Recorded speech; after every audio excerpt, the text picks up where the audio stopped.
com muita alegria que a gente vai ter a nossa aula inaugural aqui do PPG de Políticas Públicas, com a professora Marta Rett. A gente está nesse evento, né, está todo mundo muito feliz, que faz tempo que a gente não se encontra presencialmente, então tem várias felicidades aqui reunidas. Eu vou fazer uma breve apresentação, depois a Júlia Gabriele, que é doutoranda em Políticas Públicas, vai falar do currículo da professora Marta, apesar de que, né, como a gente falava lá na USP, né, quem não conhece a professora Marta pode, pode pedir. Mas, então, muito obrigado, professora, por ter disponibilizado seu tempo, compartilhado aqui suas pesquisas. Vai ser um prazer muito grande. Eu já passo a palavra, então, para a Júlia fazer a apresentação. Acho que o microfone aqui está meio estático, então a gente vai ter que, não vai poder ficar.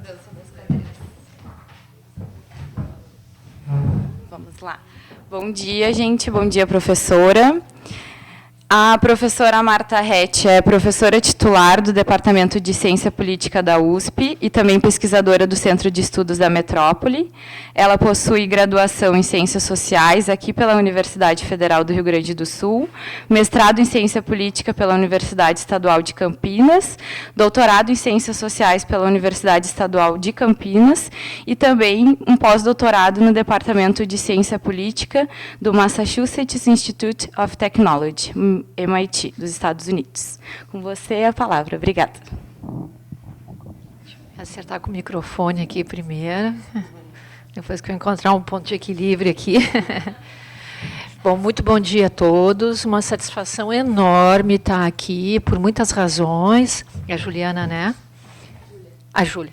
Como a Júlia acabou de dizer, eu fui aluna dessa casa, fiz minha graduação aqui. Quando eu estudei aqui, esse prédio ainda não existia, só existia o outro prédio, o prédio aqui do lado, o Bar do Antônio, que é uma entidade desde quando as Ciências Sociais era no centro, e o RU, que ficava para lá, que na época era muito gostoso, era só isso. Acho que foi o primeiro curso que veio para cá, foi o curso de Ciências Sociais e Letras, né, Isabel? Então, assim, eu fui aluna dessa casa e, para mim, é sempre uma satisfação voltar aqui.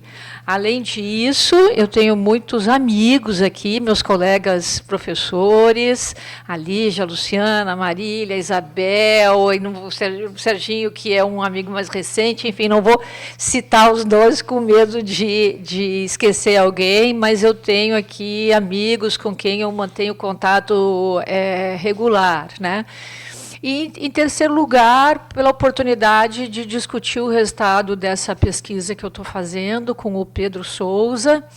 Depois eu vou contar um pouquinho da pesquisa para vocês, e que a gente ainda está naquela fase de apanhar pré alguma publicação, né? Porque a gente sabe que em ciências sociais, quem gosta de elogio é melhor mudar de profissão, né? Porque você nem publicou um texto, ele já está apanhando, aí depois você começa a publicar e tenta corrigir o máximo possível, depois você publica e segue apanhando, né? Então, isso aqui é a dinâmica da produção do conhecimento. Então, e nessa fase em que a gente está apanhando antes de publicar, a gente ainda tem a esperança de conseguir convencer as pessoas, né? Então, é sempre melhor publicar, tentar adaptar nessa fase. Tá?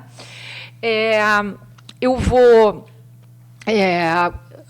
fazer uma apresentação tanto sobre as motivações desse trabalho do ponto de vista da produção de políticas públicas no Brasil. Conversei com o Serginho, quando a gente estava preparando, disse, olha, Serginho, tem duas opções. Ele disse, não, vai nessa aqui, que essa aqui vai ter mais interesse. Então, nesse trabalho, basicamente, e esse trabalho que eu vou apresentar, né, não é só de minha autoria, na verdade, ele começou com um grupo maior, depois ficamos basicamente o Pedro e eu. A gente tem o Pedro Souza e eu. Já falei isso? Já falei do Pedro? A gente tem uma preocupação tanto de pensar políticas públicas no Brasil, mas também tem preocupações de ordem teórica. Tá? E eu vou apresentar essas duas questões aqui. Tá? A dinâmica vai ser primeiro eu apresento, eu falo tudo, depois a gente faz questões de esclarecimento e tal. Mas, de todo modo, tá? Se houver questões de esclarecimento durante a apresentação, não hesitem em perguntar, porque às vezes a gente vai embora e acaba esquecendo um detalhe chave, tá? Mas, basicamente, a motivação desse trabalho é a seguinte. A partir de 2014, a agenda de retração das políticas sociais no Brasil, ela foi melhor sucedida do que no período anterior. Tá? Basicamente, o que nós tivemos no Brasil foi, a partir da Constituição de 88, nós tivemos uma tentativa no Brasil de constituir um estado de bem-estar de inspiração europeia. Tá? O SUS tem uma inspiração no sistema de saúde inglês.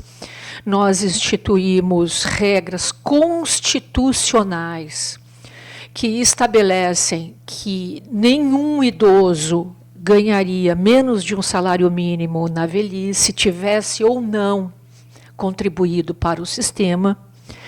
Nós assumimos um compromisso na Constituição de universalizar a educação básica. Tá? Tem uma coisa que eu costumo dizer, que o dado que mais me chocou na minha vida de pesquisadora, e olha que eu estou na estrada há muito tempo, é um dado resultado de uma pesquisa um livro que eu publiquei em um livro editado que eu publiquei sobre a desigualdade no Brasil, e tem um capítulo do Naércio Menezes, junto com Charles Kirschbaum, em que eles mostram em que, em 1980, 50% da força de trabalho no Brasil era analfabeta ou semi-analfabeta. Isso, assim, é uma barbaridade. Tá? Para vocês terem uma ideia, nos Estados Unidos, no início do século XIX, você já tinha a universalização do ensino básico. Tá, desculpe, no início do século XX. Então, mas em 88, a gente assumiu esse compromisso pela Constituição, né? E a ponto de, se os pais não mandarem o seu filho para a escola, isso passar a ser crime. Então, isso é um compromisso constitucional. Enfim, com todas as nossas dificuldades, a Constituição de 88 tentou construir no Brasil um estado de bem-estar social de inspiração europeia, tá? que tem um sistema universal para proteger contra o risco da doença, o risco da ignorância, a pobreza na velhice e tal. Junto com a Constituição de 88, isso aqui é de se esperar, se iniciou uma agenda de retração do estado de bem-estar social no Brasil. Obviamente, não seria surpresa você achar, como nós, cientistas políticos e tal, que os conservadores fossem sentar e chorar. Não, começou uma agenda de retração desse estado de bem-estar. Mas o que aconteceu é que esta agenda de retração, né, tem um dado, um evento que é muito impressionante, né? Quando os sanitaristas aprovam a primeira lei do SUS em 1990, o Collor veta. E o veto do Collor foi vetado no parlamento. E o SUS, quem estuda saúde, sabe disso, bateu na trave muitas vezes até o Adib Jatene entrar, né? E a história, a construção do nosso estado de bem-estar, ela resultou de uma continuidade entre os governos do Fernando Henrique, Lula e Dilma, né, que, apesar da disputa política que eles tinham na arena eleitoral, né, o Fernando Henrique montou o SUS, montou o Fundeb, montou os sistemas os programas de transferência de renda, e o Lula universalizou, ampliou, mas as bases do sistema são muito similares. Tá? Então, por isso eu entendo assim, que a agenda de retração social, ela não prosperou até 2014.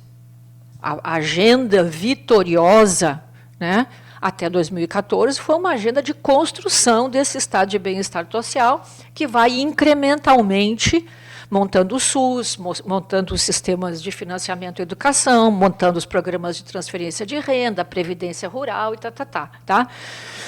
Talvez vocês conheçam, eu organizei, junto com o Eduardo Marcos e o Carlos Aurélio Faria, um livro sobre isso, que é aquele As Políticas da Política, e em que a gente tenta contar essa história, mostrando que tem muito mais continuidade entre Fernando Henrique, Lula e Dilma nesta arena do que a disputa parlamentar permitiria, a disputa que eles tinham no plano eleitoral, né, permitiria concluir. Bom, mas o fato é que, a partir de 2014, essa agenda de retração ela é melhor sucedida. Tá? Tem a reforma trabalhista, tem a emenda do teto, tem uma série, e tem uma paralisação da expansão. Tá? Bom, mas o fato é que essas tentativas de retração, elas tiveram resultados mistos, ou seja, algumas políticas foram descontinuadas e outras sobreviveram a despeito de, inclusive, serem publicamente mais criticadas. Tá? Então, aqui, na verdade, programas como o BPC, o que é o BPC? É o benefício de prestação continuada, tá? É um programa muito criticado, sobretudo pelos liberais, é um programa muito controverso. A descontinuidade do BPC esteve em todas as tentativas de reforma da Previdência, menos a do Lula. Por quê? A crítica ao BPC é que o BPC tem um problema de justiça. Não é justo, porque o BPC tem direito ao benefício de prestação continuada todo idoso que chegue a 65 anos de idade e tenha contribuído ou não para a Previdência, ele recebe uma aposentadoria de salário mínimo, desde que ele comprove a necessidade. Tá? E os críticos do BPC fazem duas críticas não triviais ao BPC. Tá? Uma crítica não é justo que quem contribuiu a vida inteira ganhe a mesma coisa que quem não contribuiu. Então, tem uma discussão sobre justiça aqui. Tá? E tem uma segunda crítica ao BPC, que o BPC ele representa um desincentivo à contribuição. Por quê?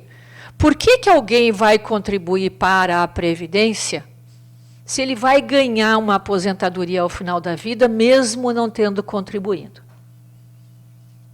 Tá? Então, tem gente que diz, a causa da crise previdenciária tem a ver com o desincentivo produzido pelo BPC. Tá? Eu acho que é uma crítica razoável, tá? Legítima de ser apresentada no debate, e ela esteve presente em todas as tentativas de reforma. Tá? Assim, mesmo pessoas progressistas aceitam essa crítica. Tá? Mais do que isso, tem um texto da Sônia Rocha em que ela diz: o BPC é uma jabuticaba brasileira. Tá? Mas o BPC sobreviveu. De outro lado, o Bolsa Família, que é um sucesso de público e bilheteria, tá? Tem uma parte importante da ciência política brasileira que diz: o realinhamento eleitoral do Nordeste em favor do Lula é explicado pelo Bolsa Família. Tem trabalho do Jairo Nicolau sobre isso. E de vários... bom, o trabalho clássico é o trabalho do Timothy Power e da Wendy Hunter, dizendo, em 2006, o PT arrancou o Nordeste do PFL, e isso é explicado pelo Bolsa Família. Tá? Vou mostrar dados para vocês que, na retração, o Bolsa Família foi descontinuado e bastante cortado. Tá? Então, isso de um lado... Então, isso aqui é a motivação da discussão que eu vou fazer aqui hoje. Tá? Mostrar dados sobre isso e tentar entender isso. Então, esse fato, ele tem duas implicações importantes. Uma é assim, do ponto de vista de desenho de políticas públicas, nós achamos que é importante você entender que programas são mais vulneráveis. Né? Se eu sou um político que eu me preocupo com a continuidade do programa, o que eu tenho que colocar no desenho desse programa que proteja esse programa no futuro? Tá? E esse fato, ele também implica um problema teórico, tá? Porque, do ponto de vista teórico, há um mainstream na ciência política, lançado por um trabalho tremendamente influente do Paul Pierson, que ele diz, programas que são eleitoralmente fortes, eles constituem condições da sua sobrevivência derivado do risco da punição eleitoral. Tá? Então, o mecanismo que protegeria esses programas grandes, populares, é que os políticos antecipam que vão perder votos se mexerem naquele programa, então eles não mexem. Tá? Então, a teoria do Pearson me levaria a dizer, e é o que todos nós acreditávamos, e eu mesma fiquei surpresa com a pesquisa, que o Bolsa Família seria intocável. E não é. Tá? Então, o que a gente está tentando também nesse trabalho é tentar entender esse aparente paradoxo. Tá bem? Então, é essa a motivação. Tá? Então, vamos lá. Então, olha só. Bom, aí o ponto, aqui a questão é a seguinte, do ponto de vista metodológico, tá? Nessa discussão, eu vou me concentrar na dimensão renda da expansão do estado de bem-estar do Brasil. Tá? Porque se eu entrasse em outras dimensões, a dimensão saúde, a dimensão educação, as especificidades dessas políticas colocariam dificuldades adicionais para a interpretação. Tá? Então, eu vou me concentrar na dimensão renda. Tá? De tudo que eu vou falar aqui agora é sobre programas de transferência de renda. Bom, esse gráfico aqui, está dando para enxergar lá no fundo? Que depois vai piorar um pouco, talvez a gente tenha que melhorar a apresentação. Esse gráfico aqui é o seguinte, eu vou... tá. Me lembrei do microfone. No eixo X, tá, estão dispostos dados sobre a taxa de crescimento da renda relativa de cada segmento. Tá? E no eixo Y, os domicílios brasileiros estão ordenados do mais pobre, a população está partida em 20s, tá? Ordenados do mais pobre para o mais rico. Tá? Aqui tem uma coisa importante, esse dado é sobre crescimento relativo da renda. Tá?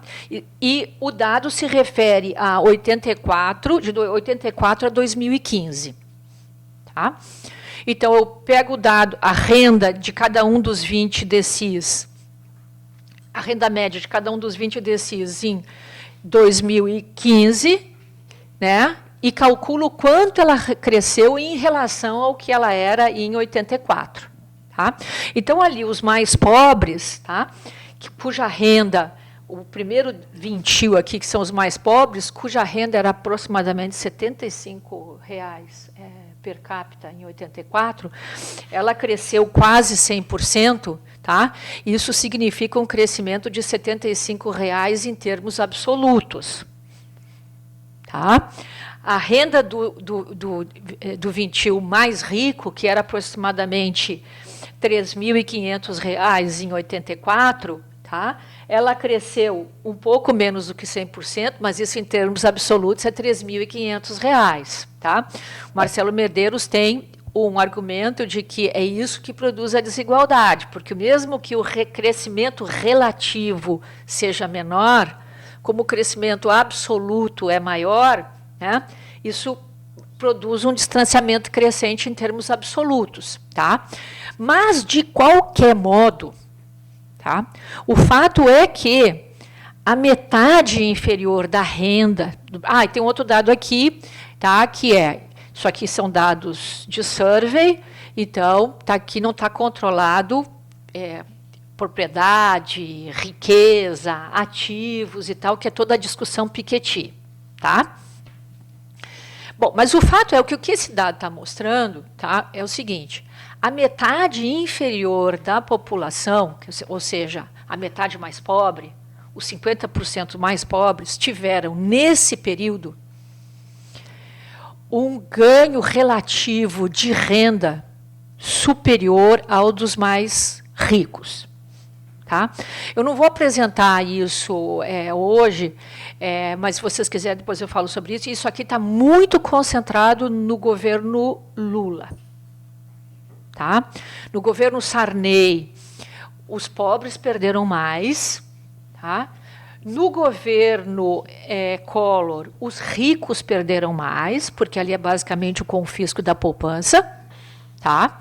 Isso é uma coisa que eu costumo dizer, que a vida do pesquisador é dura em ciências sociais, porque o governo Collor foi o único governo que fez confisco de ativos, foi o presidente mais soviético que nós tivemos, tá? E ali os ricos perderam muito. Tá? Mas esse modelo de crescimento que a gente chama de crescimento pobre, ele aconteceu nesse período. Tá? O que explica isso aqui? Tá? De um lado, e não é à toa que está concentrado no governo Lula, o boom de commodities aqueceu a economia e expandiu o mercado de trabalho para os mais pobres. Tá? Tem um trabalho do Pedro Souza sobre isso. O Pedro mostra que grande parte dessa expansão que ocorre no mercado de trabalho tem a ver com a regulação do salário mínimo, que cresceu em termos reais muito significativamente nesse período, e, sobretudo, a entrada de mulheres no mercado de trabalho. Tá? Então, um fenômeno que aconteceu nesse período, sobretudo nos anos 90, mulheres que tinham zero renda passam a ganhar um salário mínimo. Então, elas têm um crescimento exponencial da renda. Você vai dizer, o salário mínimo não é nada, mas o status quo é zero de renda. Então, você tem uma expansão importante da renda. Tá? Mas não é só isso que acontece nesse período. Acontece que a indexação das aposentadorias, sejam as contributivas, sejam as não contributivas, ao salário mínimo, e isso representa aproximadamente 25% do eleitorado no Brasil, tá? Representa um fenômeno importante de expansão da renda via políticas sociais. Tá? Quem tinha a renda mínima mensal vitalícia desde o regime militar, que era meio salário mínimo, passa a ser um salário mínimo. Tá? E o salário mínimo vai tendo um crescimento em termos reais. Tá? Vejam que essa barrinha aqui bem de baixo, dos 20% mais pobres, esse aqui é o pessoal do Bolsa Família. Tá? Os que estão imediatamente acima é a pessoa que está ganhando o salário mínimo. Tá? Eu estudei isso muito detalhadamente em 91, que foi, porque o nosso censo de 90 foi feito em 91, né? Tinha 2 vintis de renda ganhando um salário mínimo. Em 2000 tinha metade da população brasileira ganhando um salário mínimo, né? E isso ocorre basicamente na população feminina. Tá? Mas o fato é que, até 2014, tá, nós tivemos um período de expansão do bem-estar. Tá? Nós podemos discutir isso depois, se vocês quiserem, mas eu acho que, de fato, o Lula era o único candidato capaz de derrotar o Bolsonaro, porque ele está associado com isso aqui, e o governo dele é o governo que mais está associado com isso. Os 2 primeiros governos Lula. Depois, no primeiro governo Dilma, teve um pequeno crescimento ali, quando comparado... Estou falando aqui em termos de crescimento marginal, né, que é o que nós estamos tratando aqui. Tá? Bom, mas isso aqui é o ponto de partida. Tá? Bom, a partir de 2015... Tá? Está dando para enxergar lá atrás? Aconteceu uma mudança radical no padrão de distribuição de renda no Brasil. Tá? Essa coluna, esse gráfico da esquerda, tá? Aqui, eu sei que tem alunos na sala e talvez vocês não tenham dificuldade de ler os gráficos. Então, não tem um constrangimento de perguntar. Tá?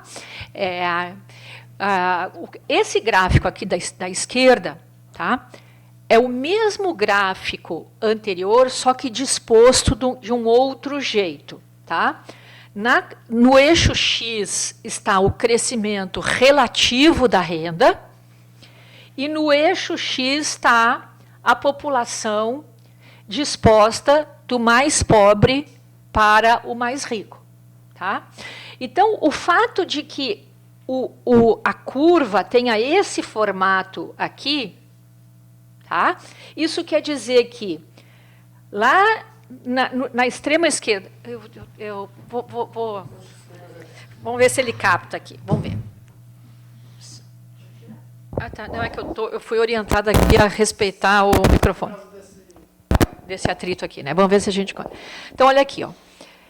O fato de que essa posição aqui, tá, quer dizer o seguinte, nesse período aqui, nos anos 2012 e 2014, tá, isso aqui é a média do triênio, a gente sempre faz essa correção de trabalhar com 3 anos para corrigir um eventual comportamento discreto em 1 ano e tal.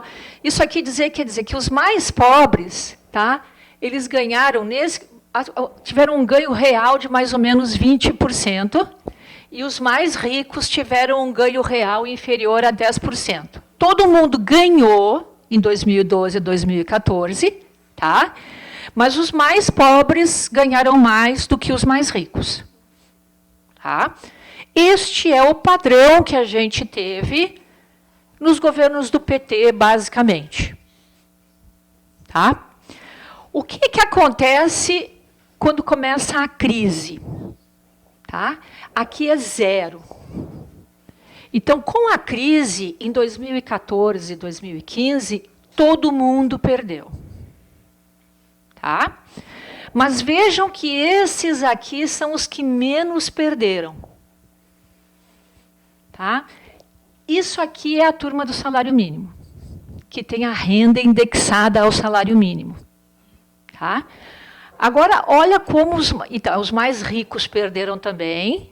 Lembrem que isso aqui é survey. Tá? Então, aqui não está contabilizando os ganhos dos muito ricos. Tá? Se vocês quiserem, eu volto sobre isso depois. Tá? Mas os mais pobres perderam mais. Tá? E entre 2014 e 2019, que são os piores anos da crise, tá? Em que o desemprego aumentou, a renda real caiu, a inflação aumentou e tal, a curva inverteu. tá? Mas os 20%, os 5% mais pobres chegaram a perder 20% e os muito pobres perderam quase 40% da sua renda real na crise. Tá? Então, isso aqui é o trabalho, resulta de um trabalho do Rogério Barbosa, do Serguei Soares e do Pedro, e eles argumentam que nós passamos a ter mudou o nosso paradigma de distribuição da renda. Tá? Nós deixamos de ter um crescimento pró-pobre para ter um crescimento pró-rico. Tá? Aqui tem um detalhe metodológico importante. Tá? A gente para antes da pandemia. Tá? Nós podemos voltar a isso depois, se vocês quiserem, porque os programas sociais passaram a ter uma outra dimensão a partir da pandemia. Tá? Bom, mas o ponto aqui é... Então, esse aqui foi o nosso ponto de partida. Tá? Quando o Pedro e o Rogério chegaram a essa conta aqui, aí eu entrei na história e falei, bom, gente, então vamos entender o que está acontecendo aqui. Por quê? Porque aqueles cuja renda está vinculada ao salário mínimo, que é uma política social, ficarão protegidos. E aqueles cuja renda não está vinculada ao salário mínimo, que também é uma política social, ficarão desprotegidos. É isso que eu estou entendendo lá por resultados mistos. Tá? Porque tem política social que sobreviveu e política social que não sobreviveu. Tá? Então, vamos ver se eu consigo continuar aqui.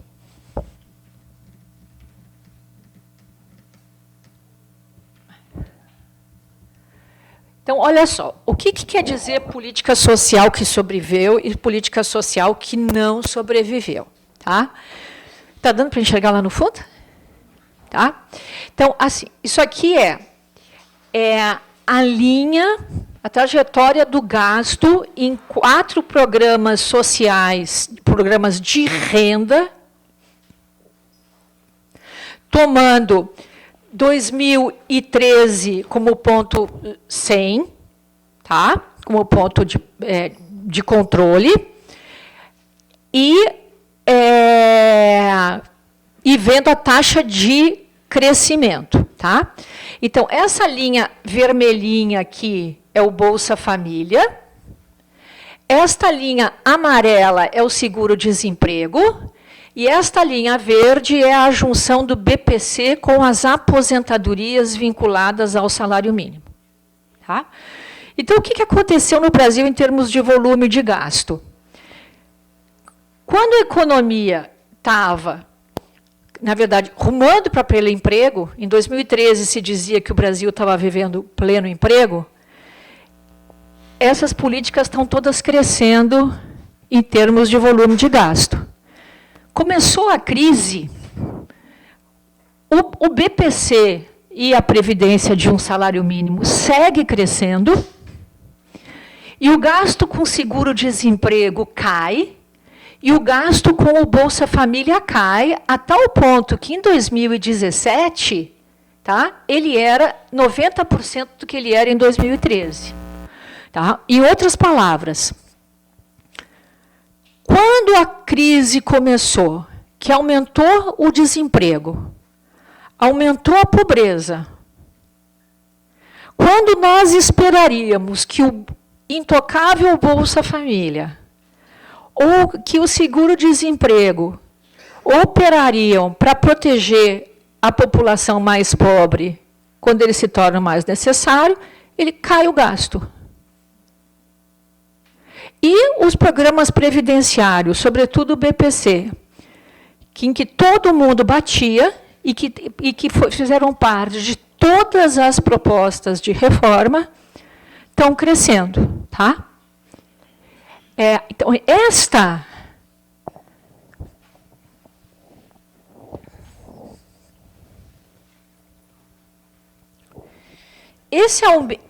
retração, esse aumento da pobreza é resultado da retração do seguro-desemprego e da retração do Bolsa Família. Tá? Aqueles que mais precisavam do Bolsa Família, aqueles que estão indo para o desemprego, eles estão desprotegidos. Tá? E nós todos, cientistas políticos, e inclusive a direita brasileira, achando o Bolsa Família intocável, porque o Bolsa Família é a bala de prata do jogo da competição eleitoral. Tá? Então,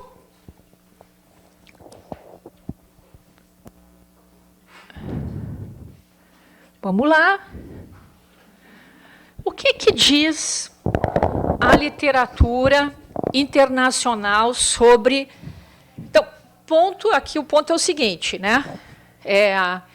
Houve uma retração importante, né, de políticas de garantia de renda no Brasil, né, que explicaram a redução da pobreza até 2014 e que não são uma resposta para o aumento da pobreza em 2015. Tá?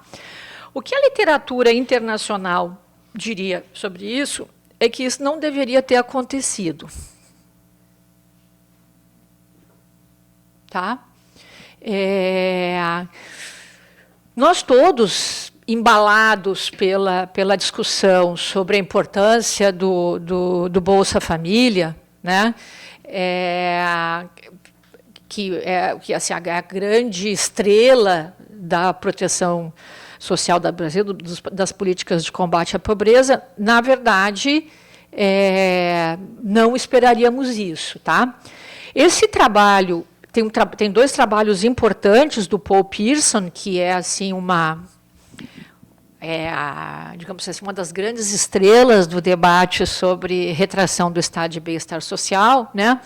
O Pierson tem uma proposição, né, de que programas sociais que criam categorias grandes e concentradas de eleitores são programas que tenderão a estar mais protegidos da retração. E ele tem um conceito que ele chama de electoral stickness. Né? Basicamente, o que ele diria sobre o Brasil? Né? O Bolsa Família criou uma população de 14 milhões de eleitores que votam no incumbente por conta do Bolsa Família. Então, nenhum governo cometerá o suicídio eleitoral de desmontar o Bolsa Família. Tá? Na literatura sobre proteção social na América Latina, tá? Da literatura de ciência política, essa ideia é mais ou menos um consenso. Tá? Tem os trabalhos da Candelária Garay, tem um trabalho bem recente da Nora Lustig com colaboradores.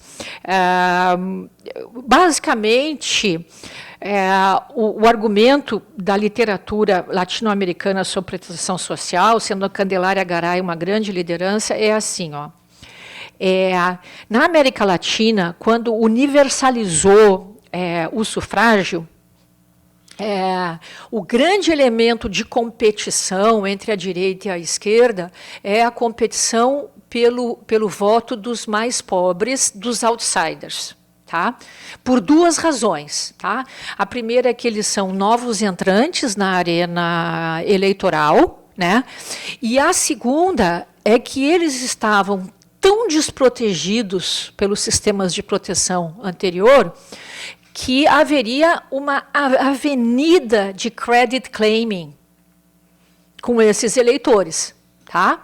Traduzido em termos mais vulgares, tá? Se você der R$70 por mês para alguém que não tinha nada, você pode sobreviver politicamente com isso. Tá? E é essa explicação, digamos assim, mais simples, né, sobre a figura do Lula, né, que aparentemente tanto o PT quanto a direita acreditavam até o Bolsonaro entrar em campo. Né.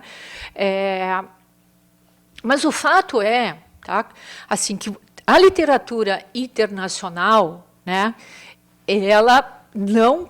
O que aconteceu com o Bolsa Família, tá, não estava no programa da literatura da teoria internacional, né, porque tanto as proposições que derivam do Pearson são de que governos não cometem esse tipo de suicídio eleitoral, né, de desmontar programas que são populares e que são grandes, né, e, segundo, que a competição eleitoral na América Latina é a competição pelo voto dos muito pobres, e tanto a direita quanto a esquerda competem pelo voto dos mais pobres via programas de transferência de renda. Tá? Esse trabalho recente da Nora Lustig e colaboradores, ela mostra exatamente isso. Tá? Tanto a esquerda quanto a direita fizeram programas de combate à pobreza na América Latina. A esquerda e a direita fazem programas de transferência de renda, tipo Bolsa Família. Tá? O que diferencia a esquerda é que a esquerda faz proteção do salário mínimo, benefícios sociais mais generosos e tal. Tá? Mas todo mundo compete pelo voto dos mais pobres, fazendo programas como o Bolsa Família. Tá? Então, o que a literatura dizia assim, que permitiria, não vai mexer no Bolsa Família. No Bolsa Família, ninguém mexe. Tá? Tem um argumento de um autor que chama Jonah Levy, que se chama Vice into Virtue, que ele diz assim, não, mas na retração os partidos protegem as suas bases eleitorais. Tá? Então, isso me faria esperar que a direita desmontasse o Bolsa Família, mas a esquerda não. Tá? E olhem que isto não é exatamente verdadeiro, tá? Porque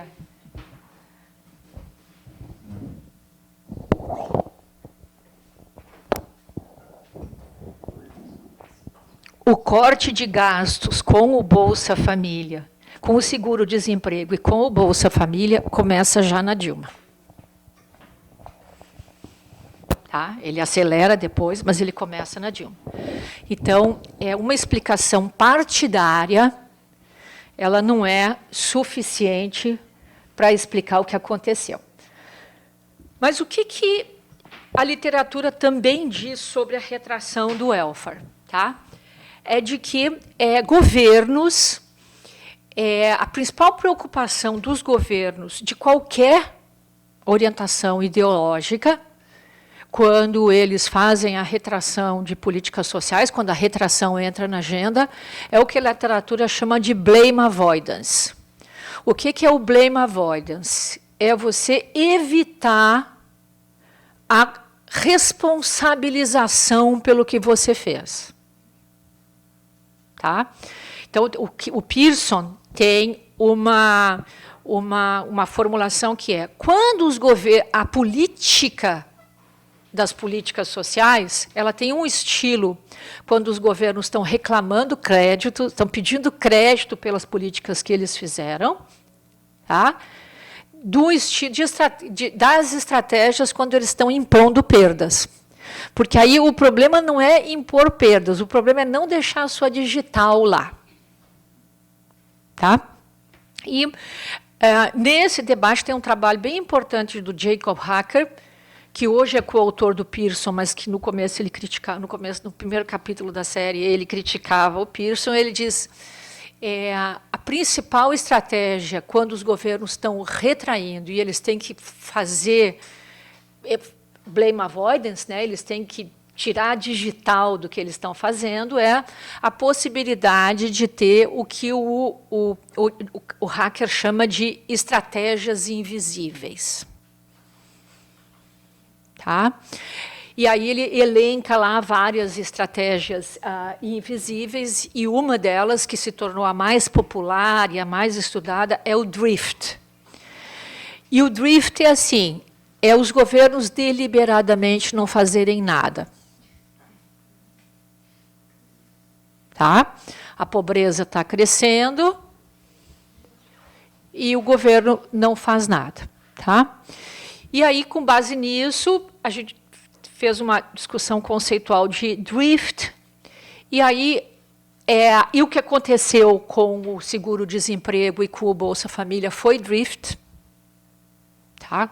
Ou seja, o desemprego cresceu, a pobreza cresceu, e os governos não fizeram nada. Na verdade, eles foram um pouco mais ativos do que isso, mas é essa história que eu vou entrar agora. Tá?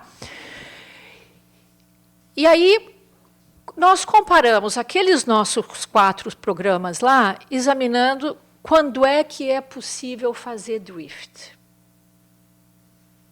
Porque nem sempre é possível fazer drift. Tá? Então, aqui, por enquanto, eu estou expondo assim, a nossa dúvida, o nosso problema. Agora, eu vou passar para a parte da nossa tentativa de explicação. Tá? Aqui que eu acho que talvez... Não está dando para enxergar lá, né? Eu acho que seria bom aumentar, porque aqui está o core da nossa apresentação, do nosso argumento.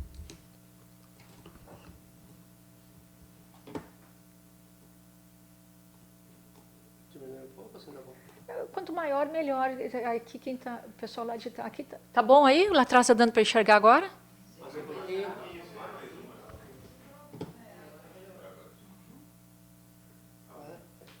Tá. Então olha só. Vou tentar aqui de novo. Então o que a gente fez, tá? Aqui muito importante a gente controlar, então só porque o que a gente espera, tá, é ter descoberto alguma coisa que possa navegar para outros programas sociais. Mas, para poder chegar a essa explicação, a gente tentou controlar o máximo possível de variação no nosso fenômeno. Tá? Então, tratamos só de programas de renda para os mais pobres. Tá? O BPC, as aposentadorias vinculadas a um salário mínimo, o seguro-desemprego e o Bolsa Família. Tá? Primeira coisa que nós examinamos é o número de beneficiários. Por quê? O Pearson diz, programas que beneficiam muitos eleitores estão mais protegidos. Então, o tamanho do programa deveria ser uma variável que afetasse o resultado que nós encontramos. Tá? Controlamos aqui também, está tudo no mesmo período, sobre o mesmo contexto de crise econômica, mesmo governo, mesmo país, para controlar essa variação. O BPC, tá, beneficiava 4 milhões e meio de... tinha 4 milhões e meio de beneficiários em 2016. Tá? Tem uma... e as aposentadorias de um salário mínimo, tá? Elas beneficiavam 22 milhões e meio. Tá? Você poderia dizer, não, a aposentadoria de um salário mínimo ficou intocada, porque isso aqui é mais ou menos 25% do eleitorado. Tá? Mas o BPC tem só 4 milhões e meio. O seguro-desemprego beneficiou 40 milhões de pessoas entre 2012 e 2016. Tá? E o Bolsa Família tinha 14 milhões de beneficiários. Então, se o número de beneficiários fosse uma condição suficiente, tal como espera o Pearson, a primeira vítima teria sido o BPC, e não foi. E o Bolsa Família não teria sido tocado. Tá?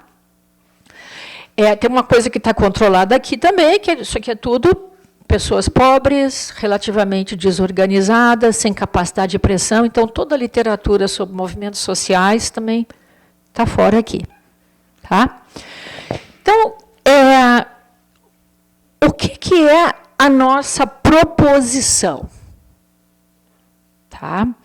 É que o status legal de um programa é o que a gente chamaria de desenho de política, é que explica essa variação. Por quê? Esses dois programas aqui, o BPC e a aposentadoria de um salário mínimo, tá? Eles estão na Constituição. Então, para mexer nisso aqui, tem que fazer uma emenda constitucional. E para aprovar uma emenda constitucional, tem que reunir 3/5, uma maioria qualificada de 3/5 na Câmara dos Deputados e no Senado, em 2 sessões consecutivas, e mais do que isso, tem que ter uma votação nominal. Isso, nos termos da literatura de Blema-Voidas, é o seguinte: cada deputado tem que ir lá e deixar a sua digital dizendo: eu apoio passar o BPC para 75 anos de idade, eu apoio cortar o BPC para meio salário mínimo, e por aí vai. Tá? Em outras palavras, o status legal desses 2 programas faz com que estratégias de blame avoidance, estratégias invisíveis, não sejam viáveis. Tá? Qual é o status legal? Já vou detalhar um pouquinho mais, tá? Do seguro-desemprego. Tá? O seguro-desemprego pode ser mudado com um projeto de lei. Tá? Isso aqui significa que a maioria para mudar o seguro-desemprego é menor do que aquela necessária para uma emenda constitucional. Tá? E o Bolsa Família, ele é um programa cuja autoridade está concentrada no Executivo. Ele pode ser mudado por medidas administrativas, por decretos do Executivo. Tá? Então, é o Executivo que decide qual é a linha de pobreza, qual é o valor do benefício, como é que vai funcionar a lista de espera ou não. Então, o fato do programa ser um programa de discricionariedade do Executivo, que concentra a autoridade no Executivo, permite estratégias invisíveis, permite estratégias de blame avoidance. Tá? Então, o que aconteceu nesse período? Deixa eu voltar aqui um pouquinho.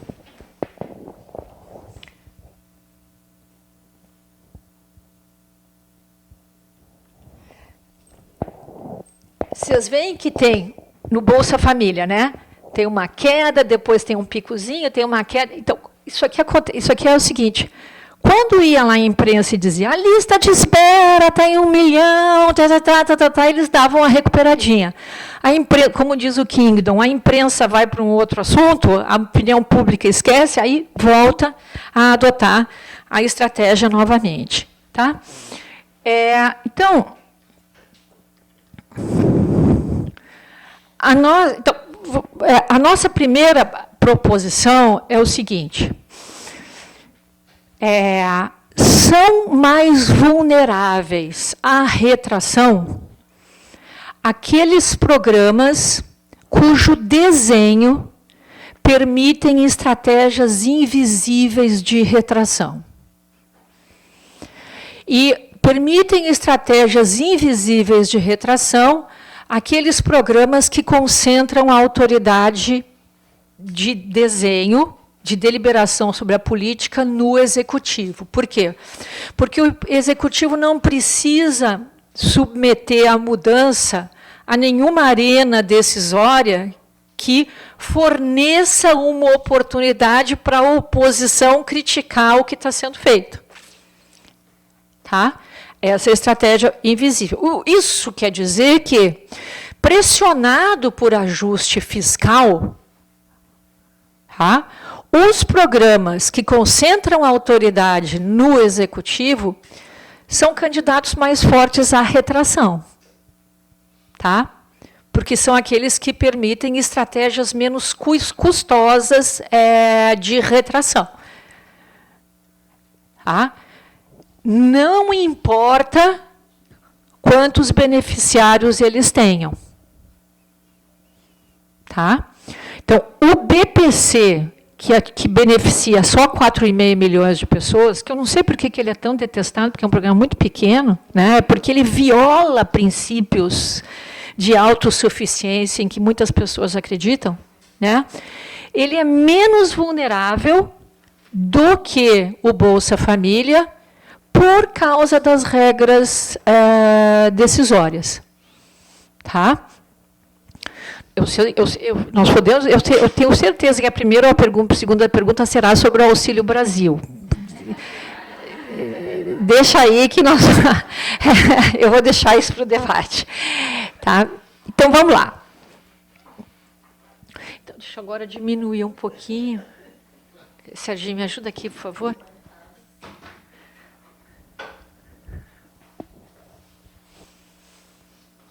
Ah, tá, já é ali. Acho que já está bem. Tá bem. Então, o Bolsa Família, apesar de ser o maior programa de transferência de renda condicionado, né, do mundo, né, por que ele é frágil? Tá?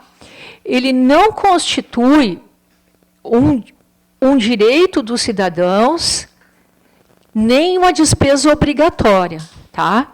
Mas cabe ao Poder Executivo compatibilizar o trabalho do programa com a dotação orçamentária. O que isso quer dizer?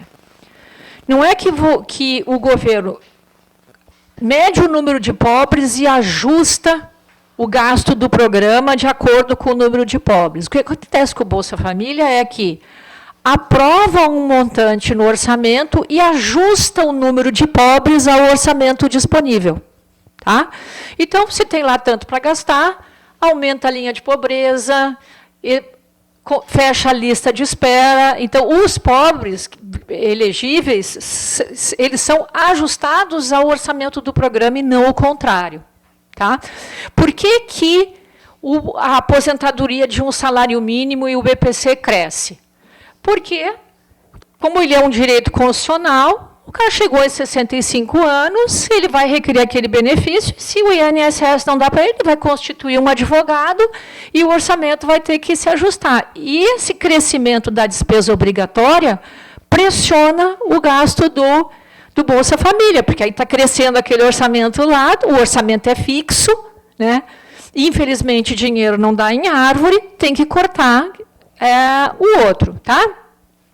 Então, o Bolsa Família, ele não tem critérios automáticos de reajuste para os benefícios, nem para a linha de elegibilidade, e está na esfera do Poder Executivo decidir se ele vai fazer correção orçamentária, se ele vai promover reajustes e tal.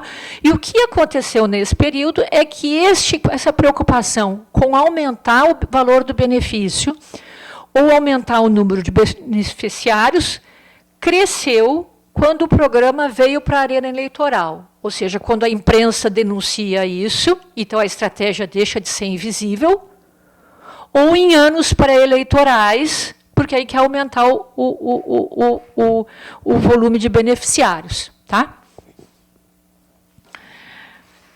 Não foram estabelecidos critérios para cálculo da meta de cobertura, nem prazos para isso. Tá? Então, o programa está à inteira discricionariedade do Executivo. E aqui tem uma coisa que é muito importante, que é assim, no desenho original, tá, tem duas interpretações sobre isso. Por que foi esse desenho que concentrou tanto a autoridade? Um argumento diz... como existia muita resistência ao programa, o Lula não quis correr o risco de jogar para o parlamento. Tá? Tem uma tese recente que foi defendida no IUPERJ, de um rapaz que se chama Pedro Costa, que ele diz que, no longo prazo, isso não é mais verdade. Tá? Porque o Bolsa Família tem uma base no parlamento, ela não é pequena, e ela é constituída pelos parlamentares de esquerda e pelos parlamentares de direita dos distritos eleitorais muito pobres. Tá? Então, a direita dos distritos eleitorais muito pobres está competindo pelo voto dos muito pobres e ela vota pelo programa. Tá? Então, tem um outro argumento que diz que o Lula não quis isso, e nem a Dilma não quis constitucionalizar a renda ser cortada, tá? Então, o que aconteceu com o Bolsa Família, tá? É que aqueles números decrescentes, aqueles valores decrescentes que a gente vai ver aqui, não atualizou o valor dos benefícios, tá? Manteve a linha de pobreza no mesmo nível ou até elevou quando tem inflação, não atualizou a meta de cobertura e, quando pessoas saíam do programa por alguma razão, elas não eram substituídas, de modo que a lista de espera foi aumentando. Tá? Então, aquele crescimento da pobreza que a gente viu lá no começo, né? Aquela queda do gasto que vem nesse gráfico que a gente viu recentemente, agora há pouquinho, né? Ela é resultado de desenho de programa. Tá? Que permite... todas essas coisas foram feitas em maior ou menor medida no governo Dilma, no governo Temer e no governo Bolsonaro, até o Auxílio Brasil. Tá? O que aconteceu com o seguro-desemprego? Deixa eu ver se eu consigo, agora já aprendi aqui, deixa eu ver.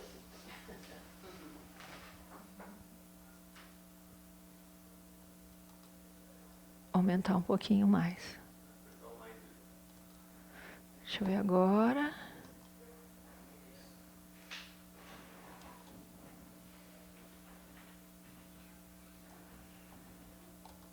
Deixa eu ver, 125. Ixi, peraí.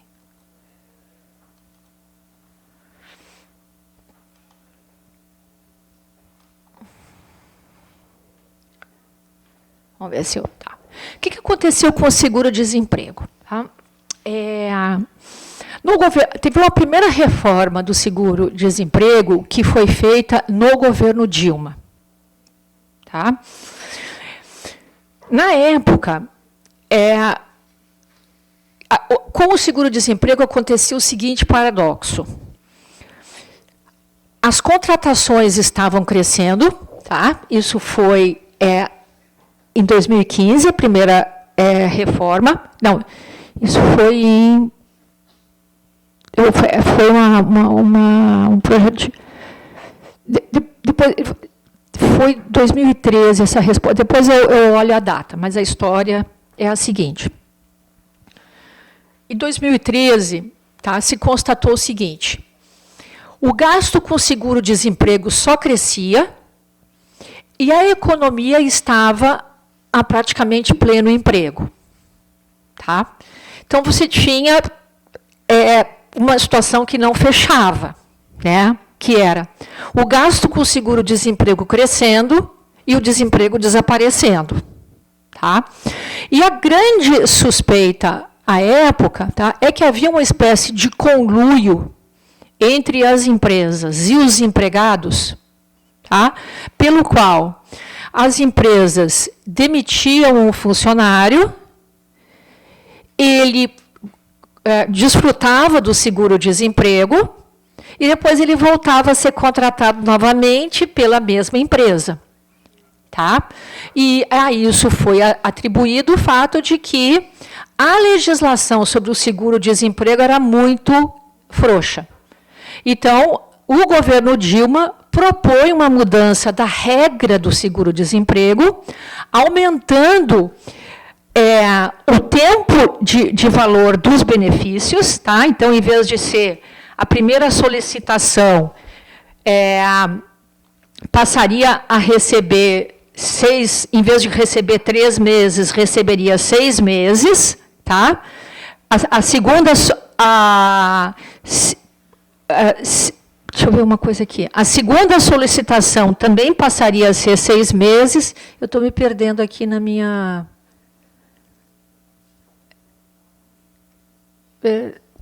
Não, só um pouquinho. Estou me perdendo aqui na... A partir de junho... Bom, basicamente é o seguinte, tá?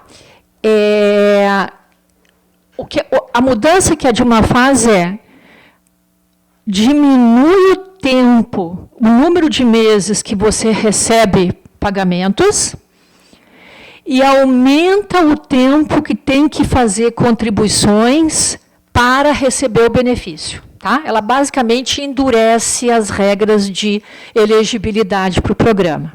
Tá? Essa medida vai para o parlamento relaxa um pouco. Tá? O grande endurecimento é na primeira solicitação, tá? De modo a impedir que as pessoas entrassem no benefício, então restringe. E aí, o que acontece quando vem a crise é que o desemprego aumenta, a intermitência no mercado de trabalho aumenta, e eles não mudam a regra. Tá? Então, eu não estou localizando aqui na tabela agora, mas era assim, quando começa a crise, tinha que ter 12 meses de contribuição para ter 3 meses de benefício. Como aumenta a intermitência no mercado de trabalho,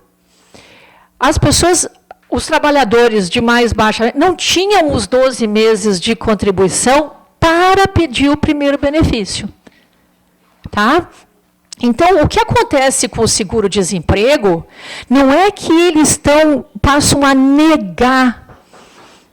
Tá? Isso aqui não é que o trabalhador pede o seguro-desemprego e é negado.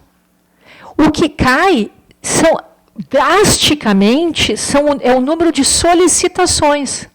Porque, dadas as regras, as pessoas sabiam que não eram elegíveis. Tá? O cara do sindicato ou o advogado vai lá e diz, meu filho, isso aqui você vai perder, porque eu examino aqui a documentação, não é elegível. Tá? Então, veja, aqui, de novo, é uma estratégia invisível. Tá? Porque não é que as pessoas estão pedindo em massa e está sendo negada. Tá? Aumenta, então, aquele aumento lá da pobreza, tá? É o número de pessoas que, na crise, estão indo para o desemprego, ou são do setor informal e não têm direito nenhum, ou são do setor formal, mas não têm os 12 meses de contribuição. E se o cara pedir a primeira vez, na segunda vez é mais difícil. Tá?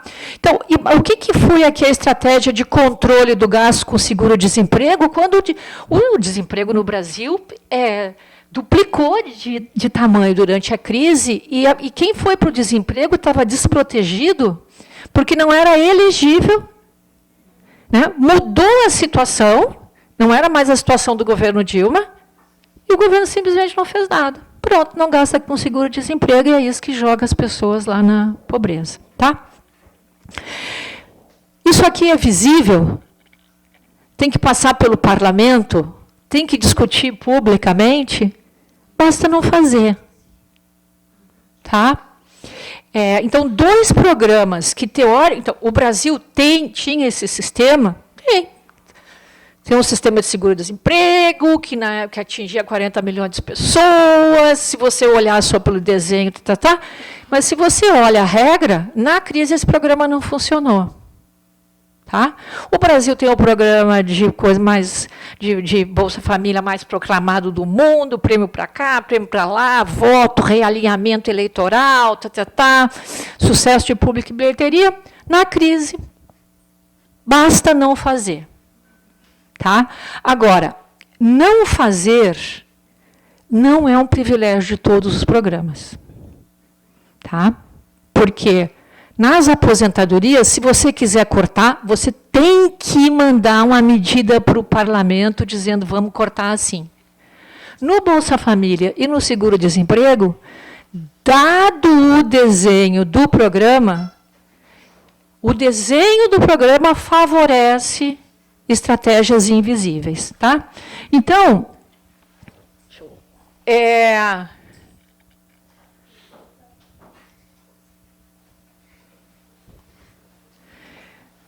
que atributos, portanto, têm os programas mais vulneráveis? Tá? Então, aqui nós estudamos os programas de renda, mas a gente teria a expectativa de que isso viajasse para outras políticas que tenham esses atributos. Tá? Quando o valor dos benefícios não é indexado, então o governo não precisa de algum modo, atualizar o valor do benefício se tiver correção inflacionária. Tá? Quando eles não têm previsões que ancorem a distribuição de benefícios a indicadores precisos de risco social, aumenta o risco social, o governo teria que fazer alguma coisa. Mas, se o programa não tem isso, pode ficar parado. Tá? Quando os programas têm prazo para perder a validade, eles vão valer até data X. Quando eles concentram a autoridade no poder executivo, tá? Então, isso aqui, para nós, cientistas políticos, me parece a questão mais promissora, porque isso tem a ver com a arena decisória. Né? Quando eles não definem regras compulsórias de titularidade, quando eles não podem ser judicializados. Tá? Então, o nosso argumento teórico é um argumento de que desenho de programa tem um efeito independente sobre a sua sobrevivência. Tá? Que a sobrevivência de um programa ela não é explicada apenas pela sua dimensão eleitoral. Tá? Programas com grande impacto eleitoral, né, que permitam estratégias invisíveis de desmonte, eles são mais vulneráveis de que programas até menores e com menor impacto eleitoral que não permitem estratégias invisíveis de desmonte. Isso é um atributo do desenho dos programas. Tá? Isso funciona para o bem, funciona para o mal. Isso aqui vai depender do cálculo de quem está responsável. Tá bom? Eu acho que era isso, gente. Deixa eu ver aqui. Obrigada.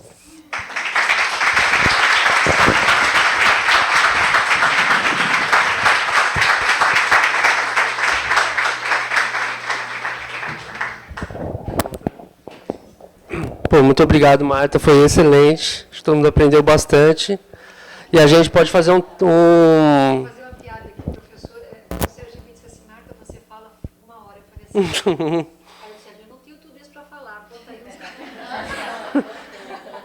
A gente tem um tempinho aqui para debate. Então, quem gostaria de fazer perguntas, a única coisa tem que vir falar aqui no microfone para ficar...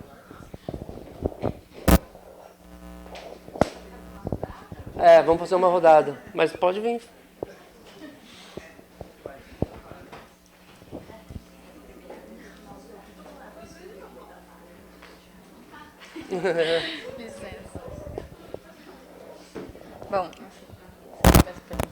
Bom, primeiro, bom dia, é uma honra poder estar aqui nessa companhia. Prazer para os colegas também, eu sou a Tassiana, para quem não conhece ainda, eu sou atualmente estudante do doutorado em políticas públicas, mas fui da graduação, do mestrado. Eu fiquei pensando muito, assim, a professora Marta Rett é uma referência para a gente, enfim, para o campo de públicas como um todo, né, não só para o nosso curso, para a existência desse debate no Brasil, assim. Então, fico nervosa e envergonhada até que em comentar e fazer perguntas. Mas eu fiquei pensando sobre, para além das questões institucionais legais, para questões do público-alvo, assim. Porque... Assim? Tá. Vou tentar. Posso ficar assim? Tá. Tá difícil. É esse aqui. Se eu ficar assim, melhor? Sim? Tá, não, tudo bem. Eu fiquei pensando sobre as questões do público-alvo. E foi um insight ali também, né? Enfim, se for algo que não faz sentido também. Mas a aposentadoria e o BPC, eles têm um público que é fixo. Né? Assim, na medida em que a pessoa começa a receber, ela permanece recebendo.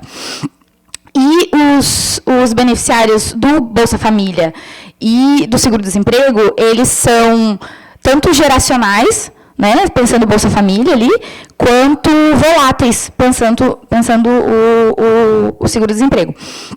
Eu fico pensando o quanto isso pode influenciar também desse público-alvo requerer a política como um direito, como a senhora comentou ali, né? Porque a gente... eu vim pesquisando durante esses anos, tanto com a professora Lígia quanto com a professora Luciana, e agora com a professora Luciana Lima, a política de assistência social. E a gente olhou bastante para essa questão do entendimento do público-alvo não ser como um direito, né? Diferente da educação e da saúde, que é vista como um direito, pelo menos em comparação à assistência um pouco maior, né? Enquanto isso pode influenciar dessa questão também eleitoral, sabe? Isso foi tanto pela política em si, né? A gente vendo ao longo desses anos, e a ideia do público fazendo pressão, né? Pensando assim, muito distante, mas pensando em lobby, assim, né? O quanto é difícil isso, quanto pessoal também. Assim, a minha mãe recebeu Bolsa Família. E isso há 20 anos atrás. E assim, eu entrei na universidade, minhas irmãs entraram na universidade, minha mãe entrou na universidade, e isso não é mais uma pauta pessoal nossa, assim como do meu entorno. E o quanto essa volatilidade geracional também pode influenciar aí nessas questões da política sobreviver, vamos dizer assim, né? Já que, no fundo, será que essa não é a intenção da porta de saída das pessoas do programa? É isso, obrigada.